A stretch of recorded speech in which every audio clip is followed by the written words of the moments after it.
विक्रम बमसर हाम्रो प्रत्यक्ष प्रसारणमा यतिबेला देख्न सक्छौँ। उहाँ भनेको एउटा ह्यान्डसमनेस होइन, यो के भन्नु यो इच्छाशक्ति एकदम भएको युवा, जसलाई हेरे पनि जे होस् ओहो यो मान्छेमा केही छ भन्ने चाहिँ त्यो देख्ने मान्छे।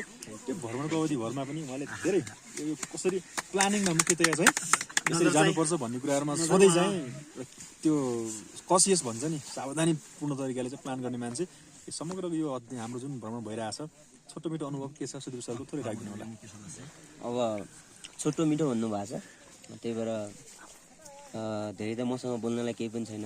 I don't have any words to say about this beauty.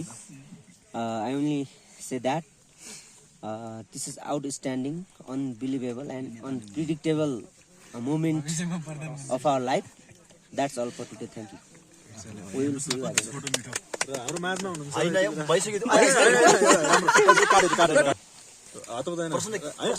माध्यमिक विद्यालयका प्रशासन, उहाँलाई यो 3 दिनको दौरान मैले राम्रो एकदमै इन्ट्रेस्टिङ प्रश्न, चर्पी कहाँ गर्नु भएको छ तपाईँले?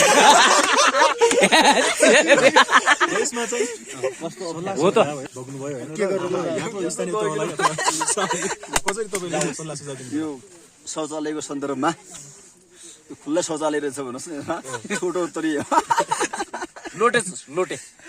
अनि तपाईँले यो जोर्नीको बारेमा तपाईँले चाहिँ केही अब आफूले लाइफमा आउनुभन्दा अगाडि चाहिँ नभोगेका एक्सपिरियन्सहरू के बटुल्नु हो र समग्रमा हाम्रो आजसम्मको यात्रा चाहिँ कस्तो रह्यो?